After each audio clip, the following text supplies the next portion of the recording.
Всем привет! Давненько не было обзоров, с вами канал Mobily S, и сегодня я представляю обзор вот этого замечательного смартфона. Смартфон Xiaomi Mi 5. Кстати, это флагманский смартфон 2016 года, между прочим. А у меня таких на обзоре не было.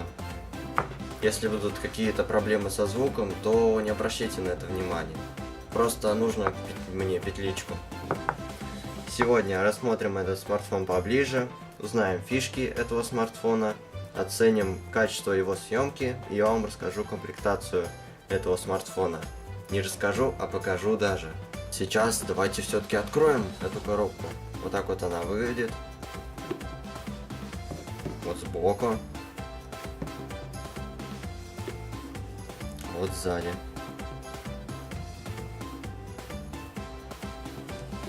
Открываем. Вот наш смартфон лежит.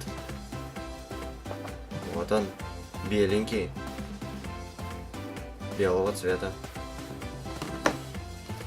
Его цена 18 тысяч рублей, грубо говоря. И гарантия, по-моему, на год. Ну, вы все видите.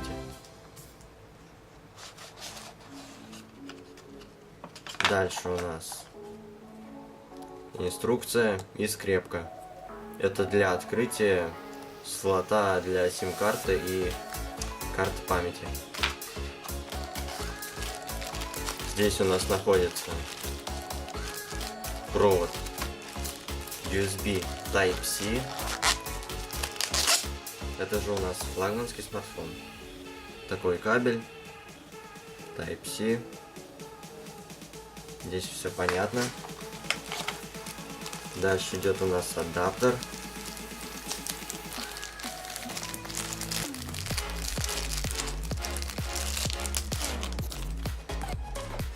Вот он. В матовом пластике. И мощность его 0,5 ампер. Слабоватый адаптер. Дальше. Инструкция и вся остальная хрень. Это все отложим в сторону.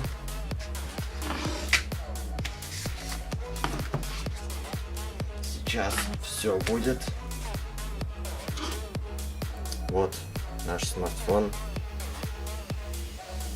Пожалуй, я начну свой рассказ с предыстории бренда Xiaomi.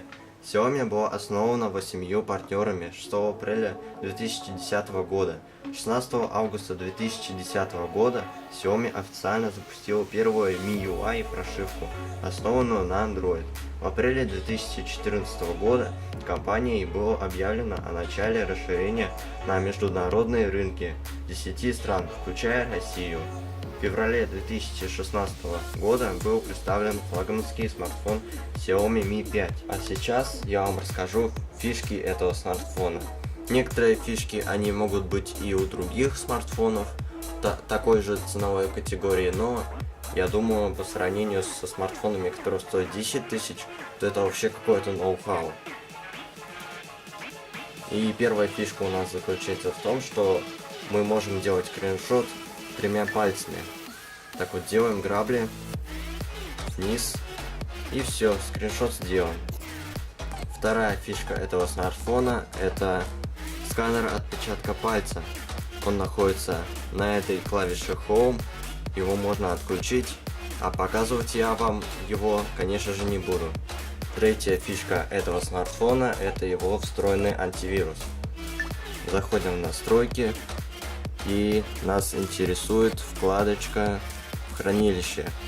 Заходим отсюда через очиститель. Вот он очищает, и у нас есть здесь антивирус. Нажимаем на него, и мы можем сканировать. Кстати, поддержка Avast.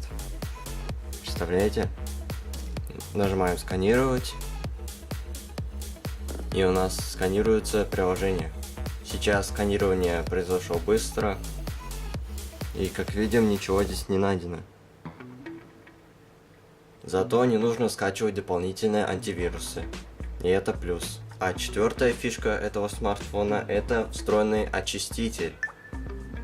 Тоже заходим в настройки и все туда же. Заходим в хранилище. И вот снизу, после памяти, у нас есть очистка. Выбираем. И все. Вот отсюда мы попадали уже в антивирус. Тут можно удалить приложение и Deep Clean. Вот здесь памяти доступно почти 15 гигабайт. Пятая фишка — это встроенный монтаж видео. Находим любое видео, заходим на него, кликаем, и у нас здесь есть вкладочка «Изменить». Нажимаем сюда, и у нас открывается такое маленькое мини-монтажа. Подгонка: здесь мы можем обрезать какой-нибудь объект, например, сделать его очень коротким. Можем поставить любой фильтр на наше видео. Здесь довольно-таки неплохой выбор. Черно-белый можно сделать. Все на ваш вкус. Дальше текст можно здесь прикрепить. Дальше аудио. Также можно выбирать из своей библиотеки любой трек. Такой вот монтаж видео. Хотя маленький монтаж видео, но хоть какой-то есть. Хотя бы обрезать можно. Шестая фишка — это у нас встроенное приложение «Погода». Для этого нам нужно разблокировать экран, включаем интернет и заходим в приложение. Вот здесь у нас погоду. Текущая погода 26 градусов. Здесь мы можем посмотреть прогноз на завтра, на воскресенье, на понедельник и вторник. Это у нас почасовой прогноз. Дальше у нас это ветер, с какой скоростью дует, давление, и даже есть индекс ультрафиолета. Представляете? Здесь подробнее, это на сайт зайти можно. В общем, такое приложение простое, но зато показывает погоду. Седьмая фишка, и это у нас про батарею. Заходим, как всегда, в настройки. И чуть выше хранилища здесь есть батареи и производительность. Заходим сюда. Нажимаем на батарею. И нажимаем проверить батарею. У нас здесь показывается температура, текущая батарея и емкость. 3000 мАч, между прочим. Нажимаем проверить батарею. И у нас, если есть какие-то проблемы, то он устраняет их. Но я считаю, что это понижение частот либо памяти, либо процессора. Другое объяснение я дать не могу. Восьмая фишка — это наличие индикатора разных цветов. Сам индикатор находится примерно вот здесь. Примерно в этой зоне. Чтобы изменить цветовую гамму нашего индикатора, заходим в настройки. Ищем вкладку «Дополнительно», чуть ниже хранилища. Дальше у нас ищем индикатор. Заходим сюда. И мы можем здесь менять цвета. Вот, например, цвет индикатора уведомлений. Можно поставить синим, красным, хоть фиолетовым. Цвет индикатора вызов то же самое. И здесь то же самое. А можно его вообще отключить. Девятая фишка этого смартфона — это наличие NFC. С помощью NFC можно ставить различные NFC-метки. И также основная особенность — это можно зайти в Android Pay. То есть можно оплачиваться прям в одно касание. Заходим в Android Pay. Такой вот значок. Интернет у нас подключен. Здесь расплачиваетесь одним касанием, нажимаем начать. Отсюда вы можете сфотографировать номер своей карточки или ввести вручную.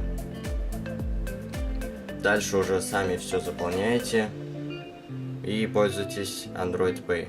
10-я фишка и последняя, это у нас наличие экпорта. Он у нас находится вот здесь.